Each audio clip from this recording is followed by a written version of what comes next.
Alexandra Pettifer, the former nanny for Prince William and Prince Harry, has landed her oddest employment to date, knitting woolen socks.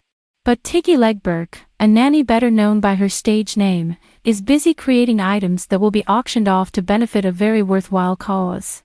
Additionally, the proceeds from the sale will be used to support studies aimed at halting the disappearance of salmon from Scotland's rivers. One of King Charles's major organizations, the Atlantic Salmon Trust, will auction off her masterpieces. The organization, whose patron is the monarch, wrote to river owners in the UK and Ireland to solicit funds for its next online auction, which will end on November 17th. Among the awards will be bespoke knitwear designed by Alexandra, an accomplished fly fishing instructor. The trust stated on its website about the lot, "The surprise and overwhelming success of last year's auction is back. Tiggy Pettifer, the AST's very own, will knit you a bespoke pair of his and hers wading socks, this year with an extra beanie hat.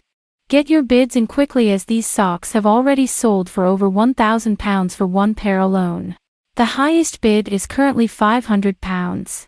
The news comes after it was reported earlier this year that the BBC is paying the ex-nanny damages for fraudulent statements made about her in order to gain an interview with Princess Diana in 1995. Mrs. Pettifer was handed an apology in the High Court for false allegations that she had an affair with Prince Charles and had an abortion. Her lawyers stated that the fraudulent claims had resulted in serious personal consequences. An investigation has previously revealed that Panorama's Martin Bashir used forged documents to gain Diana's trust. The interview, which was watched by 22.8 million people in the United Kingdom and aired 3 years after Prince Charles and Diana divorced, was regarded by analysts at the time as a bombshell that shattered the image of a contented, caring and united royal family. The BBC apologized for the extremely sorry for the serious and prolonged harm caused to Mrs. Pettifer and her family as a result of the broadcast.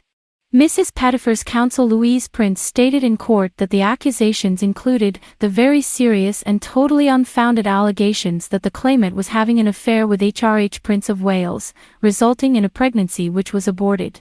These allegations were fabricated. She said Mrs. Pettifer had not known the source of the claims over the last 25 years, but it was likely that these false and malicious allegations arose as a result and in the context of BBC Panorama's efforts to procure an exclusive interview with Diana, Princess of Wales. Ms. Prince said the former nanny was relieved that the BBC accepts that the allegations are completely untrue and without any foundation whatsoever. Mrs. Pettifer has settled her lawsuit against the company for an undisclosed sum, plus legal fees, which the corporation has agreed to pay. In its statement, the BBC admitted that it fully accepted the charges against Mrs. Pettifer were wholly baseless, should never have been made, and that the BBC did not, at the time, adequately investigate serious concerns over how it had secured the Panorama interview. The corporation admitted that it could have prevented more harm to Mrs. Pettifer and her family if it had rectified the inaccurate representation sooner.